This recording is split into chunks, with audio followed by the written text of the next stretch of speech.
Vamos estudar a palavra do nosso Senhor, queridos.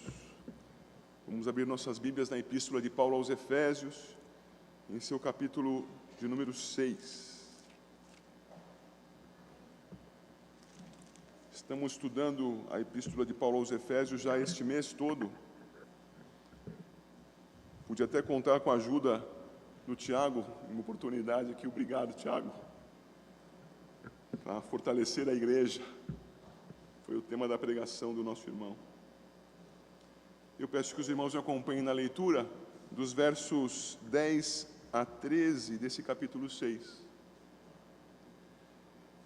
Quanto ao mais, sede fortalecidos no Senhor e na força do seu poder.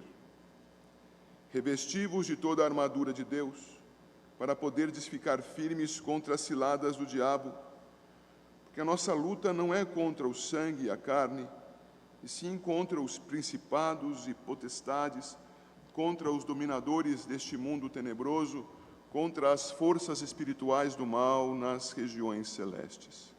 Portanto, tomai toda a armadura de Deus, para que possais resistir no dia mau, e depois de terdes vencido tudo, permanecer inabaláveis.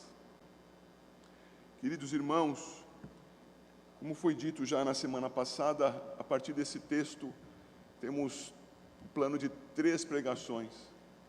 A da semana passada tem por tema o combate cristão, pelo que lutamos. E para ficar muito fácil a sua memória a ser trazida para nós aqui, muito fácil de você recordar em outras oportunidades, o tema da pregação da semana passada é: lutamos pela regra de fé e prática. Fica fácil. Nós lutamos pela doutrina, regra de fé. Lutamos pela ética que decorre da doutrina, regra de prática. Tudo na Escritura. Então, pelo que lutamos? Por nós mesmos? Não. Lutamos pelo que o Senhor nos deu, para preservarmos essa joia que Ele nos concedeu, porque isto honra o seu nome e, por sua graça, leva o reino adiante. Porque eu e você somos instrumentos de Deus para que o reino do Senhor, com o passamento das nossas vidas, não termine entre nós. Mas nós somos partes desta corrente longa que começou lá atrás, quando o Senhor chamou o primeiro eleito para a vida, para a redenção, e só vai terminar quando Ele chamar o último, com a vinda de Cristo e aquele vier. Nós que estamos então na trajetória, temos um dever: lutar pelo que nos foi dado, a palavra de Deus, a verdade sobre a qual está fundada a nossa vida, a doutrina de Cristo, a doutrina dos apóstolos, a Bíblia Sagrada. E porque nós agimos com pensamento, com racionalidade, com entendimento, a partir das Escrituras. Vimos também, desde a primeira pregação em Efésios, que nós não temos o objetivo de verificar qualquer doutrina, na verdade, nas Escrituras, mas particularmente em Efésios, porque isso é chamado para que nós atentemos. Tudo o que existe tem um foco especial. E esta carta, preciosa carta, tem o foco especial de nos conduzir à adoração, à glorificação do nosso Senhor. Então, quando nela algo menciona o inimigo, não é para exaltar o inimigo ou para gerar medo na igreja. É para exaltar a Deus, o Todo-Poderoso, o Criador de tudo o que há, inclusive do inimigo, inclusive Criador do inimigo, a quem nada escapa, nem mesmo a rebeldia do inimigo.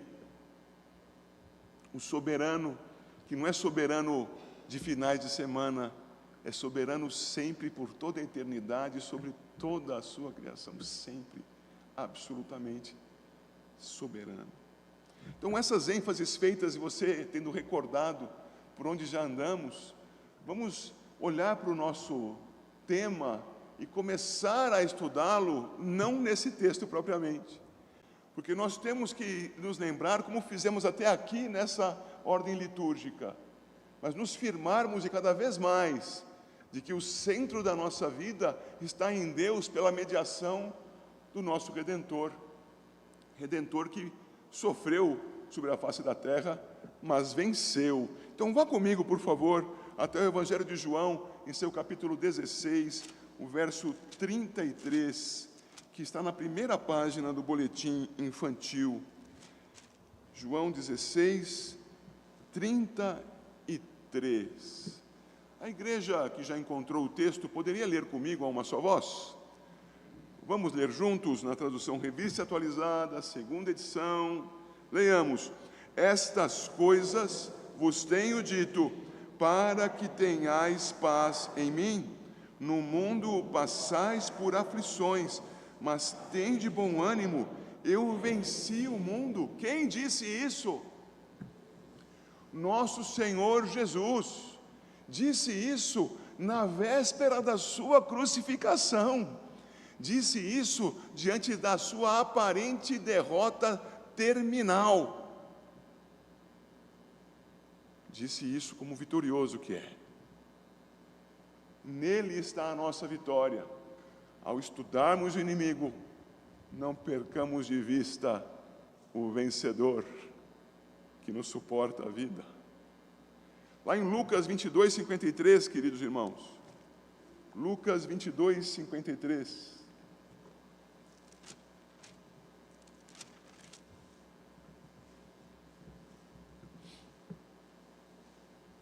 O Senhor está no Monte das Oliveiras. Orara, estava com os seus discípulos ao seu redor. Os discípulos, estavam num misto de ira, pavor, e o Senhor Jesus ali enfrentando a situação com força, fortalecido pelo Pai, a quem ele acabara de orar. E ele vai dizer então, veja por favor o verso 53, diante daqueles que vinham prendê-lo: diariamente, estando eu convosco no templo, não pusestes as mãos sobre mim. Esta, porém, é a vossa hora e o poder das trevas. Nosso Deus soberano, na sua soberania, colocou na história da nossa redenção a aparência de vitória das trevas. Porque o nosso Senhor Jesus deveria ser negado, deveria ser traído, deveria ser aprisionado, mal julgado, crucificado, morto. Deveria acontecer tudo isso, mas nada disso pelo poder do inimigo que sobrepujasse o do Todo-Poderoso Deus. Não, Deus determinou para que haja expiação dos pecados do meu povo, meu filho será morto inocente. Para que isso aconteça, o inimigo vai ter uma oportunidade que logo se transformará em frustração.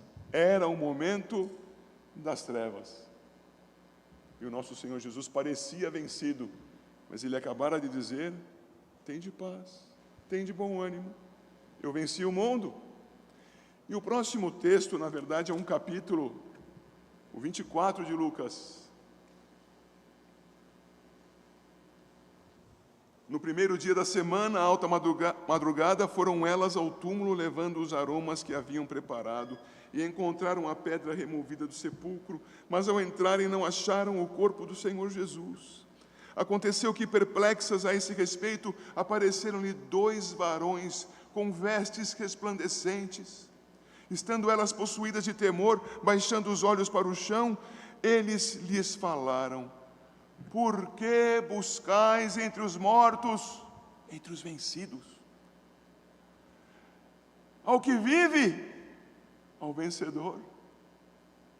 Ele não está aqui, mas ressuscitou. Lembrai-vos de como vos preveniu, estando ainda na Galileia, quando disse: importa que o Filho do Homem seja entregue nas mãos de pecadores, seja crucificado e ressuscite no terceiro dia.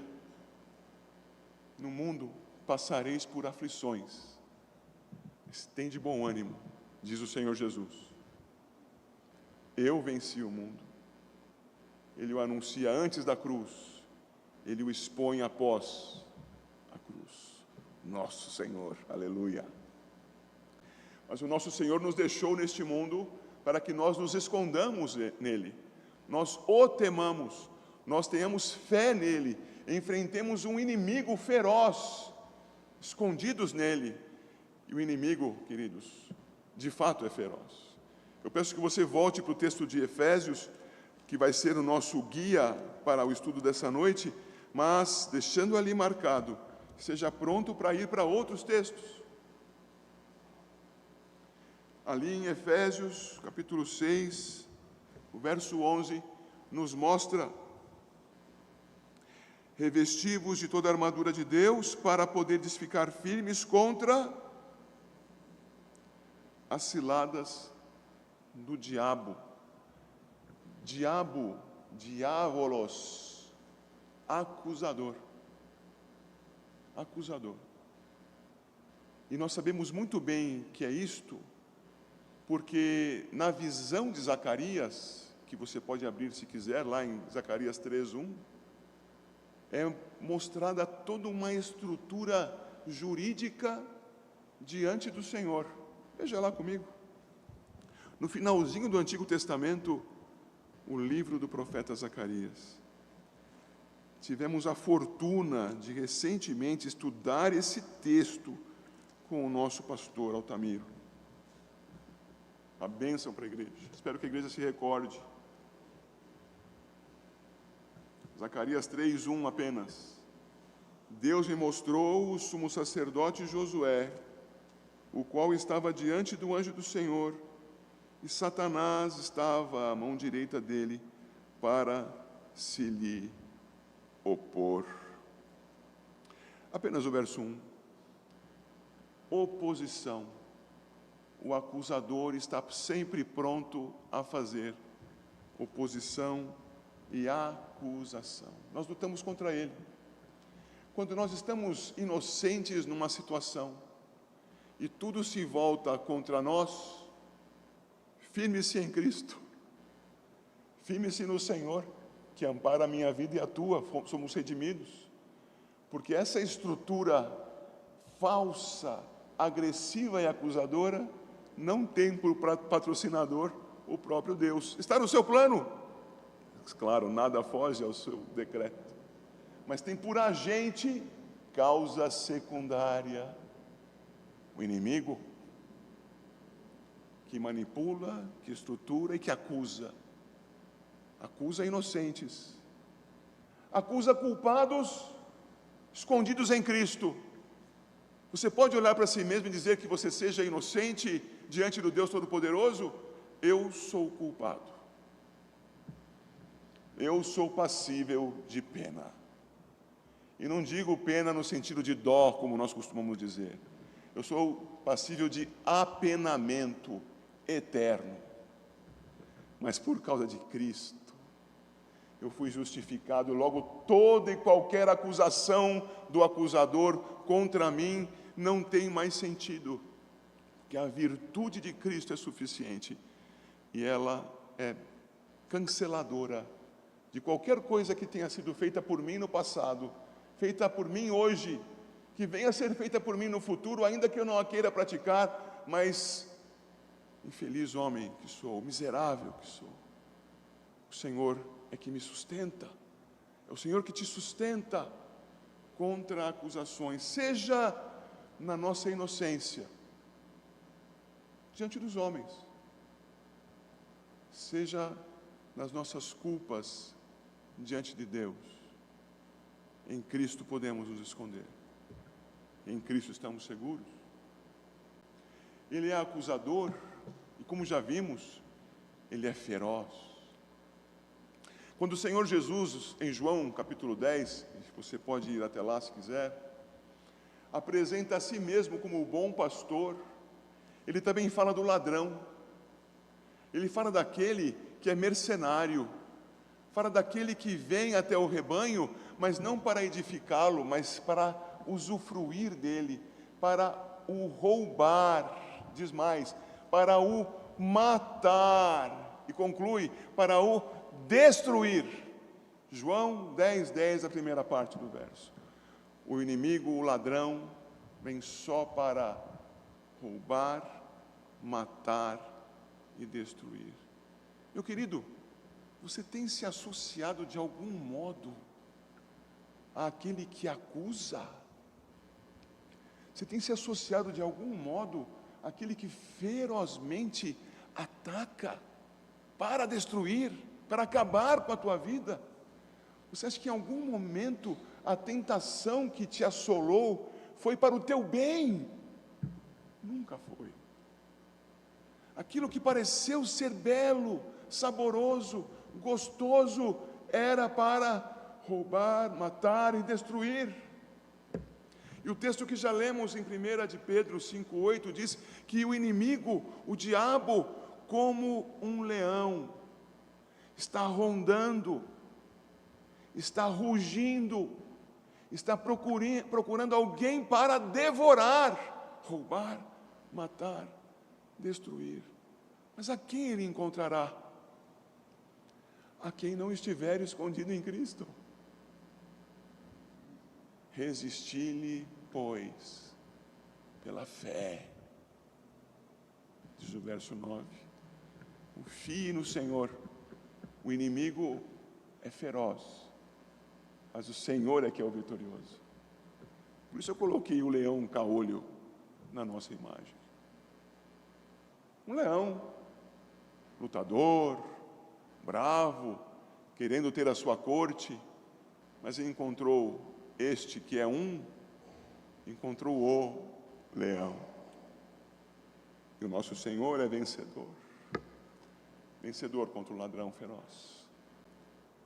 O nosso inimigo, diz o texto em Efésios, arma ciladas, para poderdes ficar firmes contra as ciladas do diabo. Eu disse e repito, haverá, com a graça de Deus, um terceiro sermão, em que nós aprenderemos mais sobre a armadura. Nós já vimos pelo que, vimos contra quem e veremos como lutarmos. Mas aqui nós ficamos sabendo que o nosso inimigo traiçoeiro arma ciladas. Veja que agora ele deixa de ser leão e passa a ser caçador.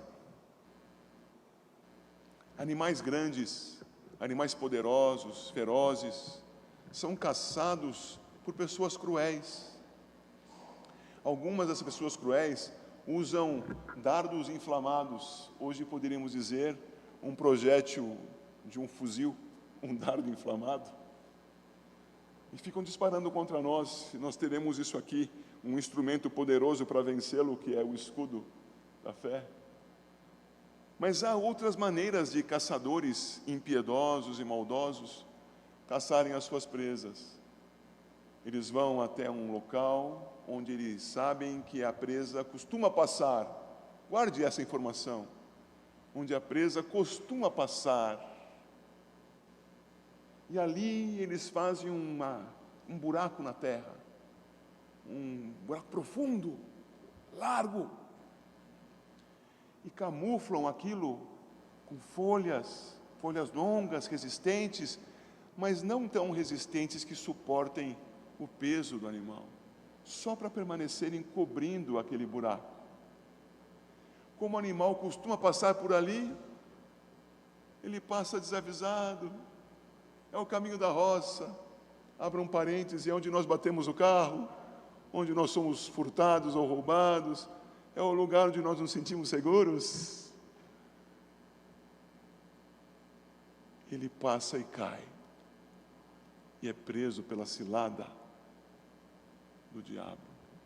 Cilada é algo que é posto no caminho e que você não percebe claramente que está lá. Como é que você vai se guardar contra um adversário que arma ciladas? eu chamo a sua atenção para uma condição humana, a condição daqueles que não têm visão. E vou falar de uma virtude destes. Alguém que não tenha visão vai percorrer especialmente, raramente fará diferente, raramente, a não ser que o faça acompanhado. Ele percorrerá caminhos conhecidos. Primeira virtude do que não tem visão. A segunda virtude é que ele fará com uma vara, tateando cada centímetro do caminho. Porque o caminho é conhecido, mas pode haver alguma novidade que o tome de surpresa. Ele vai apalpando a cada palmo do caminho com a sua vara.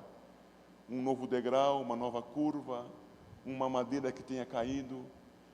É familiar, mas não é familiar. O caminho é antigo, mas é sempre novo. E esta figura eu trago para a minha vida e para a sua. Diante da cilada do inimigo, como você fará? Vai caminhar pelos caminhos da vida como se nada houvesse de ameaçador por ali? Não. Você vai caminhar atento, mesmo no caminho comum. Sempre fiz isso. É a minha rotina, o negócio, a conversa, a busca de um produto, a direção no trânsito, a cozinha, o afeto. Isso é coisa comum, é de todo dia. Esteja atento, atento a cada coisa, porque a cilada não vai ser posta para você vê-la, será posta escondida, para que você caia. E pecando ofenda a Deus, e pecando se abata, e pecando satisfaça o inimigo das nossas almas, que é digno de toda a ira de Deus, nunca jamais de aplauso, nunca jamais de serviço.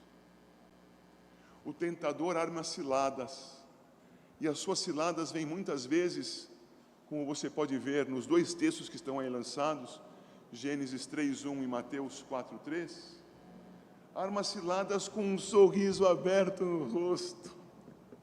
Você acha que a mulher, a quem depois de pecar, o registro bíblico nos mostra que o homem chamou de Eva, mãe de todos os viventes, você acha que Eva, ao olhar para a serpente, sentiu qualquer insegurança? Gênesis 3:1, mas a serpente, mais sagaz de todos os animais selváticos que o Senhor Deus tinha feito, disse à mulher: é assim que Deus disse, não comereis de toda árvore do jardim? E a mulher então saiu correndo e gritando e dizendo: Adão, socorro, tem uma serpente aqui. Não, era o caminho normal, era a situação normal, os bichinhos estavam por ali, ela estava segura. Ela então, na sua segurança, ficou desatenta e não prestou atenção nas palavras da maldita serpente. É assim que Deus disse. Queridos, é assim que a tentação chega para nós. É ruim mesmo.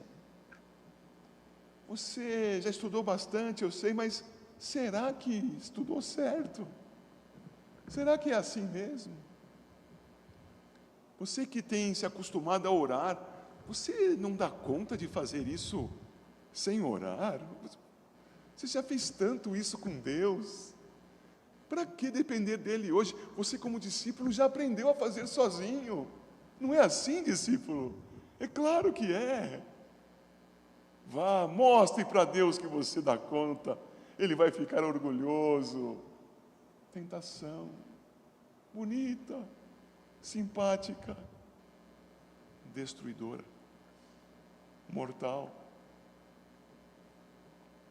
Em Mateus 4:3, diferente da mulher, quando o inimigo tentou o nosso Senhor Jesus, texto que nós estudamos recentemente também, ele disse assim, Mateus 4:3, se se és filho de Deus, manda que estas pedras se transformem em pães. Se o Senhor Jesus tivesse alguma dúvida quanto à sua condição diante dos homens, diante de Deus, diante de si mesmo, ele poderia dizer: bem, então eu vou provar. Estão aqui os pães. E ele teria acabado de sucumbir à tentação, irmãos. Parecia alguma coisa tão inócua, mas era uma tentação, uma cilada feita de um modo desafiador. Foi assim que Deus disse: você é mesmo filho de Deus? Ora, transforma em pães. Alerta, irmão, não se deixe seduzir. O tentador desafia, e o usurpador divide a igreja. Por que ele é usurpador? Porque ele foi tentar a mulher para ofender a Deus, mas ofender a Deus tomando o lugar daquele que Deus tinha posto para administrar a criação. Quem Deus havia colocado para administrar a criação? O homem, com a sua auxiliadora idônea. Não, Deus quer isto, mas eu não quero, pensou o inimigo. Eu vou usurpar isso para mim. Já que o salário do pecado é a morte, que estes que são colocados por Deus à frente do mundo, morram. E que eu, diria o inimigo, assuma o controle daquilo que Deus fez. O usurpador foi vencido por Cristo na cruz. O usurpador teve a sua cabeça esmagada na cruz. Louvado seja Deus. Glória a Cristo Jesus. O usurpador quer dividir a igreja. O usurpador não quer a saúde da igreja. Então, vá comigo, por favor, a segunda epístola de Paulo aos Coríntios, no capítulo 2. Epístola aos Coríntios, que estudamos também recentemente. Paulo diz, diante de uma situação bastante pesada, dura, triste, ele diz, verso 10: a quem perdoais alguma coisa, também eu perdoo, porque de fato, o que tenho perdoado, se alguma coisa tenho perdoado, por causa de vós o fiz na presença de Cristo, para que Satanás não alcance vantagem sobre nós, pois não lhe ignoramos os desígnios. Quais são os desígnios do inimigo? Roubar, matar, destruir, romper a unidade da igreja, criar inimizade, antipatia, fazer com que o corpo de Cristo fique fragmentado, fazer com que nós deixemos de ser suportadores uns dos outros, tendo amparo uns dos outros, em amor, exortando-nos uns aos outros. O que nós fazemos então, sob as sugestões do diabo, deixando que a nossa carne tome lugar? Nós pecamos, nós rompemos com a nossa unidade em Cristo. Não é possível que nós nos afastemos de Cristo. Ele é fiel e nos sustenta, mas é possível que eu ofenda o meu irmão, é possível que eu o distrate ao ponto de ele, sendo meu irmão, não me suporte mais.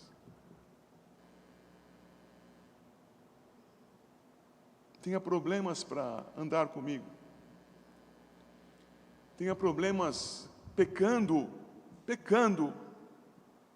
para me perdoar.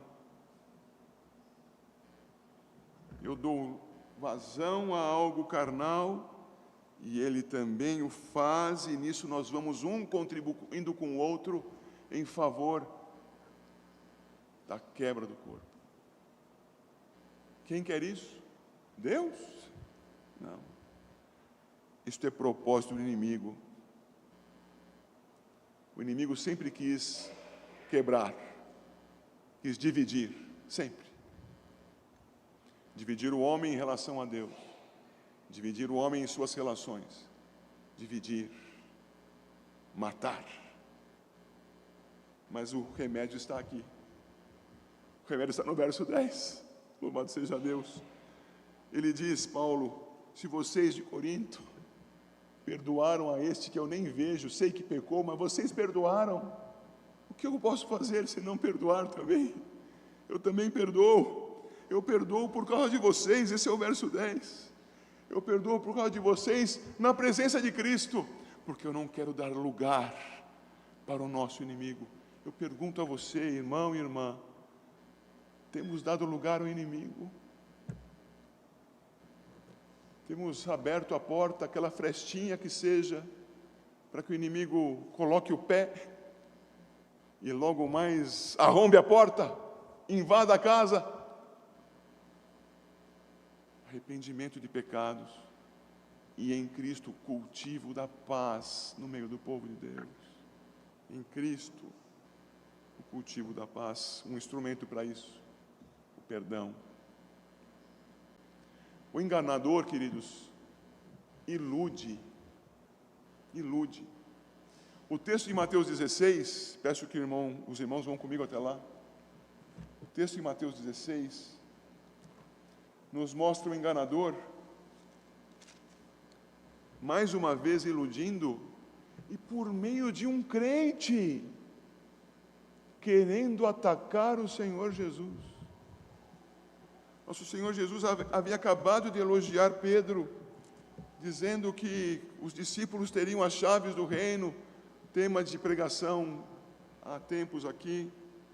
E então, vem o verso 21, desde esse tempo, Mateus 16, 21, desde esse tempo começou Jesus Cristo a mostrar a seus discípulos que lhe era necessário seguir para Jerusalém e sofrer muitas coisas dos anciãos, dos principais sacerdotes e dos escribas, ser morto, e muitos pensam somente até aqui, ser vencido, não é?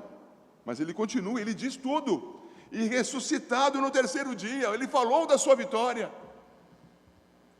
Pedro, chamando-o à parte, começou a reprová-lo. Esteja certo que Pedro não levantou a voz, Pedro não gesticulou, Pedro falou pertinho de Jesus, talvez ao pé do ouvido, e ele disse: tem compaixão de ti, Senhor. Isso de modo algum acontecerá.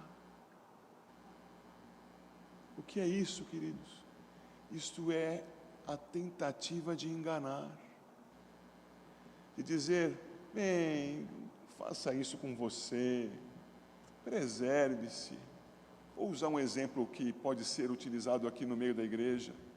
Ô, diácono, você está de plantão? Você deve chegar uma hora antes do seu serviço? Para quê?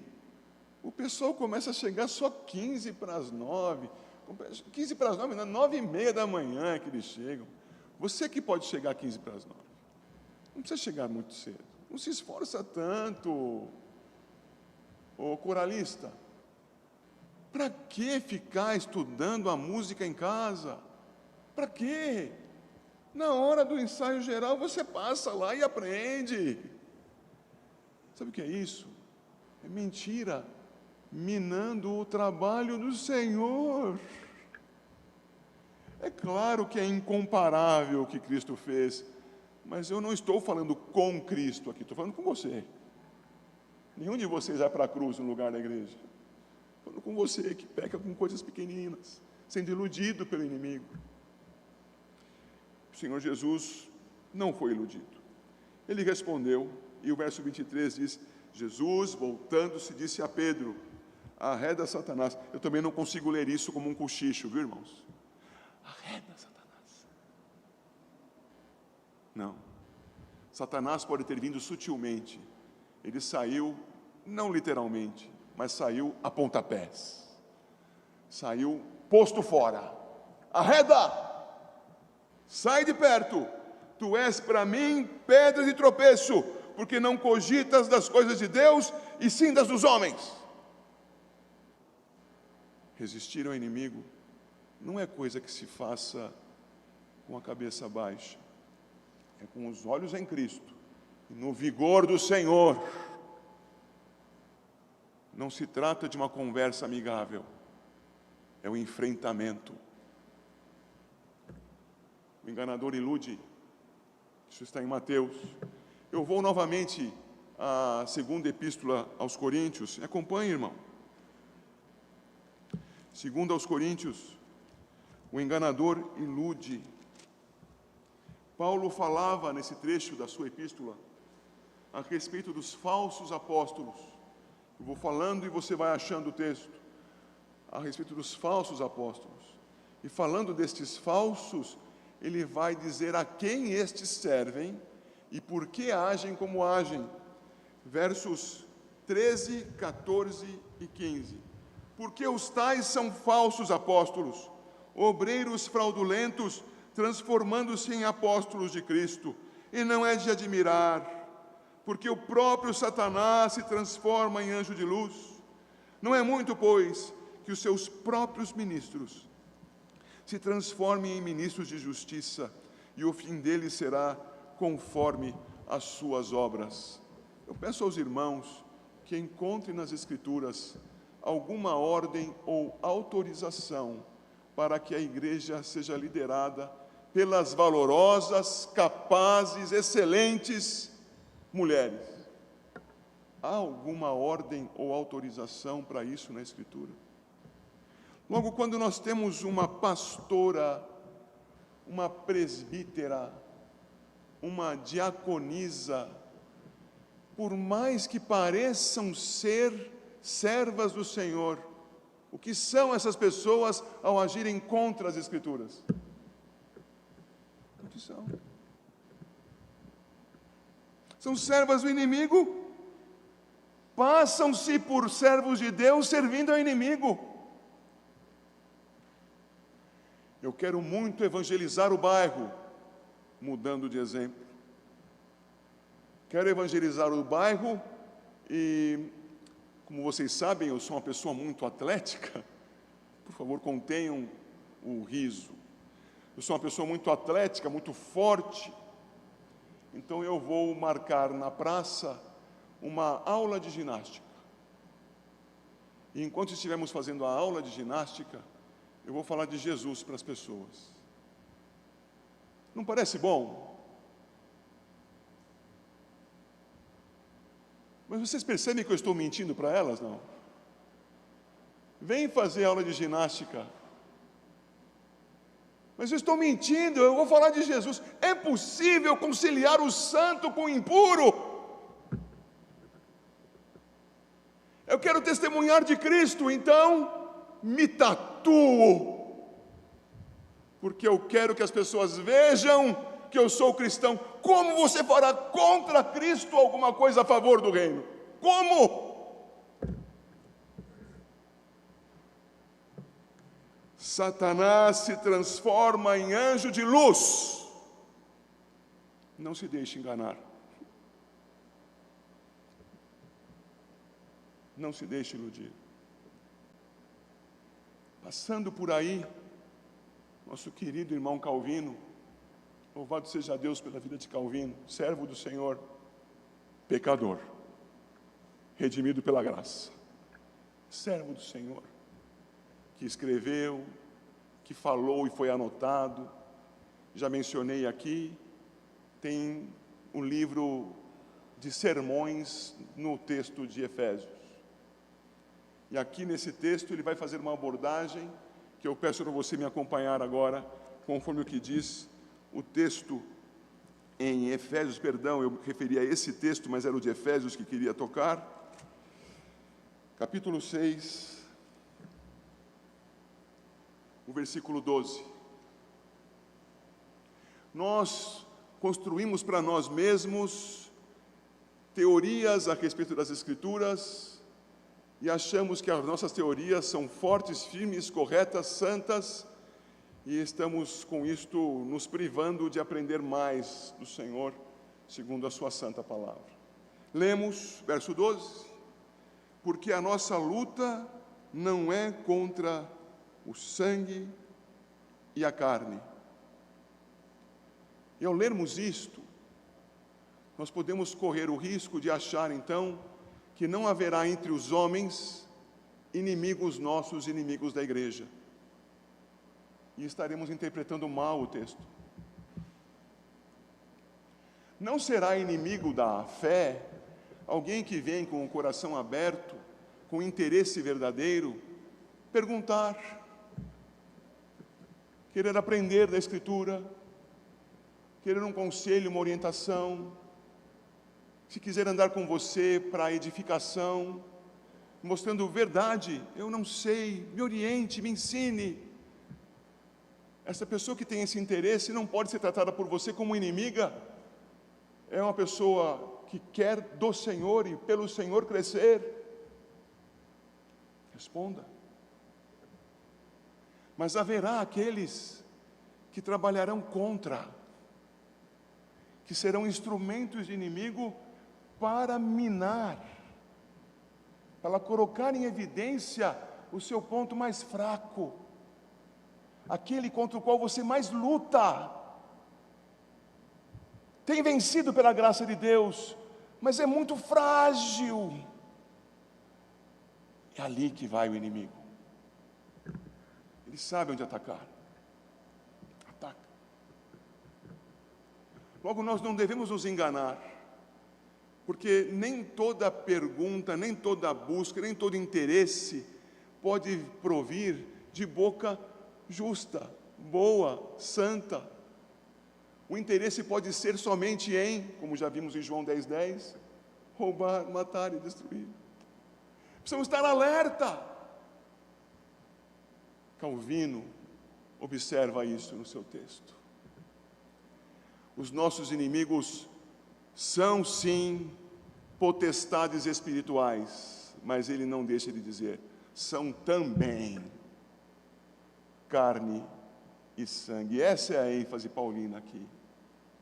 Como ele vinha tratando de aspectos espirituais, e ele falava para a igreja, dentro da igreja, ele dizia, igreja, não se digladiem, não lutem uns contra os outros, edifiquem-se em amor. Não é o teu irmão na fé que é o teu inimigo, não é esta carne e sangue contra a qual você tem que lutar, mas é Herodes que corta Tiago no meio, mas é Nero,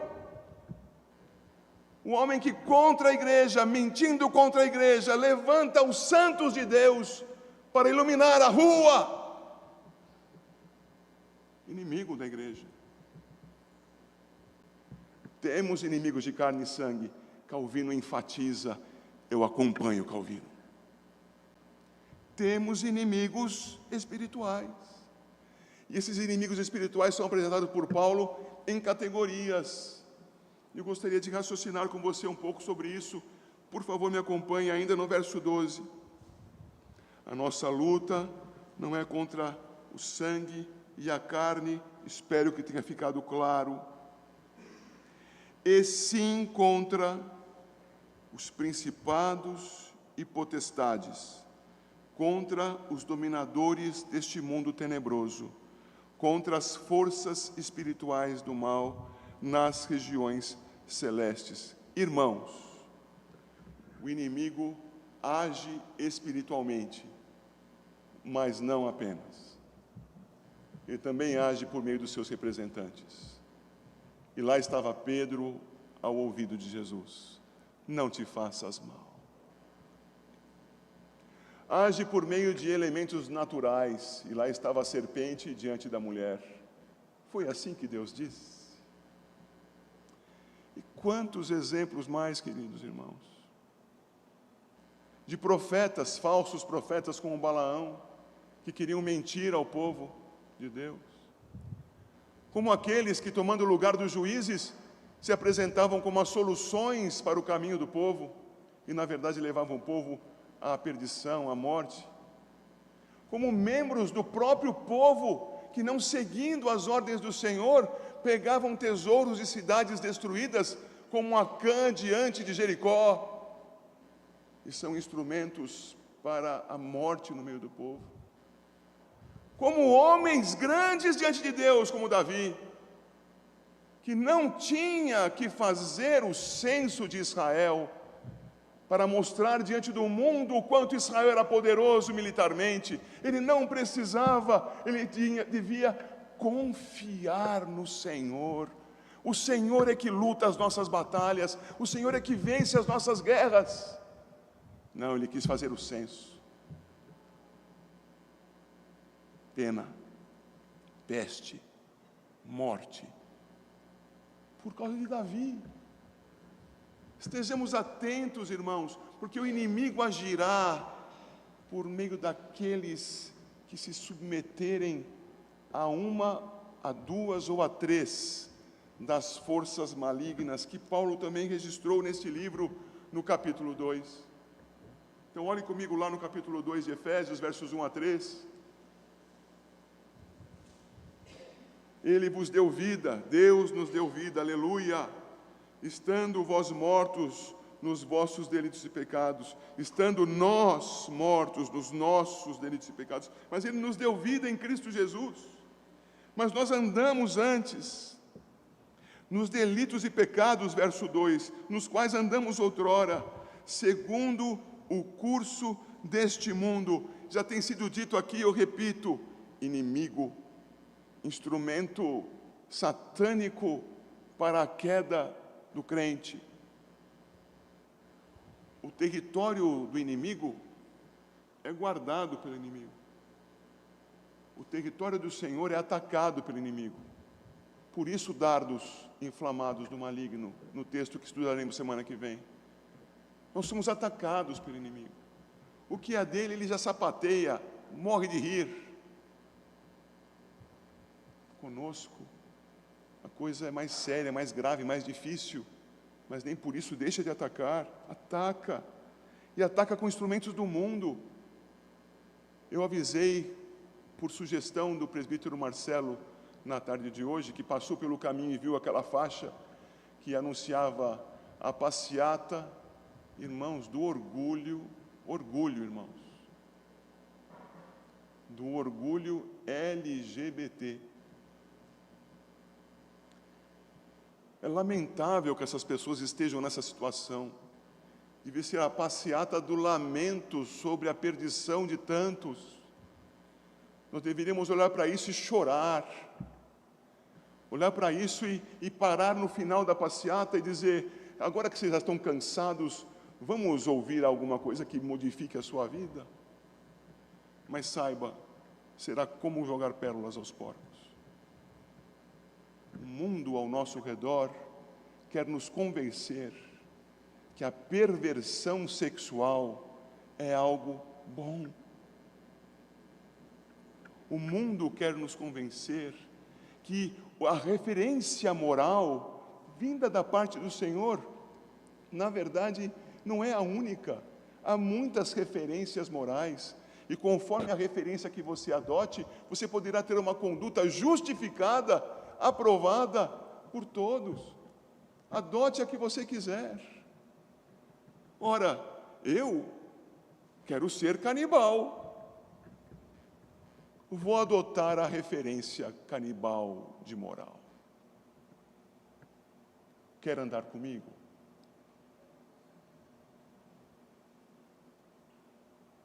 Mas o mundo diz que a moral é relativa e que varia de acordo com o local onde você está. Se num país você pode ter muitas esposas, se naquele outro país você pode ter uma conduta homossexual livre e tranquila, se naquele outro país as crianças que nascerem devem ser mortas, cabe a cada país decidir o que seja bom para si. É assim relativa a moral? Não, né, irmãos? Isso é negação de Deus. Quem nos convence dessa moral relativa? O mundo. O mundo, diz o nosso Senhor, já está no maligno. Vou adiante porque não quero amanhecer com os irmãos aqui. Não marcamos vigília, não é? Segundo o príncipe da potestade do ar, do espírito que agora atua nos filhos da desobediência. Irmãos, se nós somos filhos da obediência, redimidos em Cristo, nós só seremos objeto da ação do inimigo se nós abrirmos a ele a oportunidade.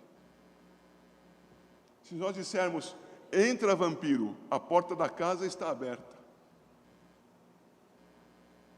Se nós estivermos guardados em Cristo, pode rugir, leão, pode rondar, leão, O meu Senhor Jesus é que me sustenta. Eu não vou mexer com você porque eu não sou tonto. Eu não vou me enganar sendo que eu posso alguma coisa. Eu estou aqui guardadinho em Cristo e em Cristo permaneço. Quero ver o inimigo mexer com o Senhor. Não mexerá. Mas ele mexe com os filhos da desobediência. Mexerá com você se você começar a desviar o seu caminho. Se você abandonar a fidelidade a Cristo. Se você der conta de si mesmo na sua imaginação ímpia. Querido, caminhe com o Senhor. Discípulo de Cristo, nega a si mesmo dia a dia, toma a sua cruz dia a dia e segue a Cristo até o fim. Siga a Cristo. Inimigo nosso, o diabo, Satanás. Inimigo nosso, nós mesmos. Verso 3 segue e diz: entre os quais também nós andamos outrora, segundo as inclinações da nossa carne, fazendo a vontade da carne e dos pensamentos. E éramos por natureza filhos da ira, como os demais, como os perdidos. Irmãos amados, está com muita vontade de fazer um pecadinho aí, tá? Liga para o irmão, mas não é para chamar para pecar junto, hein? Irmão, meu irmão querido, você que me conhece, você que me ampara, você que pode orar comigo, eu estou passando por uma dificuldade insuperável, eu preciso de ajuda. Ora comigo, irmão. Encontra comigo. Não tem ninguém para você buscar? Louvado seja Deus, o Senhor é onipresente. Ora a Deus você. Aparte-se daquilo que é tentador. Ah, maldito telefone. Aparte-se do telefone. Desliga essa porcaria.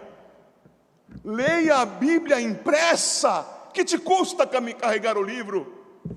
Não, você se ilude. Você acha que pode carregar isso aqui e que aqui não vem nada de mal. Cuidado. Cuidado com as suas inclinações, porque o inimigo age por meio das nossas inclinações pecaminosas. Nosso inimigo, o mundo, o diabo e a carne. Vocês acham que está diferente disso no capítulo 6, irmãos? Não está. O capítulo 6 trata disto, porque a nossa luta não é contra sangue e carne, sim contra os principados e potestades. Isto é o mundo, irmãos. Isto é o governo no mundo. Isto são as pessoas e os poderes sob a influência do maligno, querendo nos seduzir, querendo nos conduzir, querendo nos acostumar com certas coisas. A igreja deve se reunir para adorar a Deus. Ótimo, mas agora só online. Ah, como é bom quando estamos juntos. Como é bom quando nós lemos a palavra juntos, estudamos juntos, oramos juntos, encostamos um no outro, conversamos. Acaba o estudo, nós vamos para um lado e conversamos a respeito daquilo que já tínhamos tratado. E falamos de um outro assunto distante, mas nós somos irmãos, estamos juntos em comunhão. A igreja está reunida. O que o mundo nos apresenta? Com seus poderes, com aquilo que nos dá de facilidades. Online. Examine-se. O sistema que nos envolve. Poderes e potestades aos quais nos conformamos. Impostos sobre nós, nós aceitamos como sapos postos em água fria. A água começa a ferver. O sapo morre e nem se dá conta. Como vai você? O texto segue e diz: contra os dominadores deste mundo tenebroso. Sabem, irmãos, eu já mencionei isso para vocês aqui, peço que me permitam continuar mais alguns minutos. A filosofia dos nossos dias é regente das próximas décadas. Se você tiver tempo, espero que tenha, guarde tempo para ler Francis Schaeffer. Estudamos recentemente um livro dele aqui, O Deus que Intervém. Leia coisa boa. Para de ficar rolando tela, vai ler. Leia coisa boa. e lendo coisa boa, aprenda. Os pensamentos da humanidade começam no meio dos filósofos, dos pensadores. Há quem pense que trabalho mesmo é feito com as mãos. Ok, lá no fim da linha. Aquele que trabalha no fim da linha, trabalha lá porque alguém pensou aqui. Tudo isso é decorrência. E se esses pensamentos aqui são anticristãos, o que você acha que vai aparecer na mão do trabalhador aqui no fim da linha? Honra a Deus? Não, vai aparecer escravidão, abuso, maldades, filosofia. Os dominadores deste mundo, o dominador deste mundo nos nossos dias, pasme, já morreu há 200 anos. E os pensamentos daquele que tinha o nome do nosso Senhor, Emmanuel, os pensamentos de Kant influenciam os filósofos desde então, alguns sendo contra, outros sendo a favor, mas tudo kantiano. E esses kantianos, irmãos, apoiam socialismo. Esses kantianos, irmãos, apoiam capitalismo. E onde é que nós ficamos como cristãos? Kantianos, dominados por essa ou por aquela ideia, pelas variações inúmeras dessas ideias. Mas o que nós somos? Nós não somos kantianos, nós não somos capitalistas, e nós não somos socialistas, nós somos cristãos. E ao invés de seguirmos o que as Escrituras nos ensinam, nós nos deixamos dominar pelos dominadores deste mundo tenebroso. Você acha que esses dominadores o fazem, dominam, para a glória do Senhor Deus? Quantos há por aí comercializando vidas? Algumas coisas são mais dramáticas, como os pecados contra as crianças, os pecados contra as meninas especialmente, o tráfico de mulheres para serem vendidas como prostitutas aqui ou ali, e as drogas, e as armas. Temos que ter armas para nos proteger? Ok, eu concordo e apoio, mas tráfico de armas? Quem trafica armas? Quem encontra quem queira usá-las sem identificar-se. Quem quer usar uma arma sem ser identificado? Sistema, irmãos. Dominadores, nós nos deixamos levar. O cristianismo é contra isso tudo. Nós não somos deste mundo.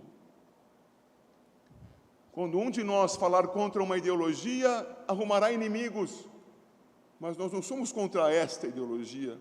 Somos contra as ideologias humanas que negam a Cristo, irmãos. E você está sob a dominação deste mundo? Desperta, tu que dormes. E finalmente ele fala a respeito das coisas espirituais, contra as forças espirituais do mal nas regiões celestes. Temos inimigos espirituais, temos. Nós não negamos o diabo, a influência opressiva, a possessão demoníaca, nós não negamos isso. Negamos a possessão sobre crentes, porque onde habita o Espírito, o diabo não habita.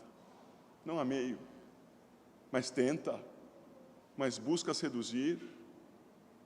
O inimigo está aí, não é onipresente, mas tem muitos servos, homens entre eles. Que faremos nós, irmãos?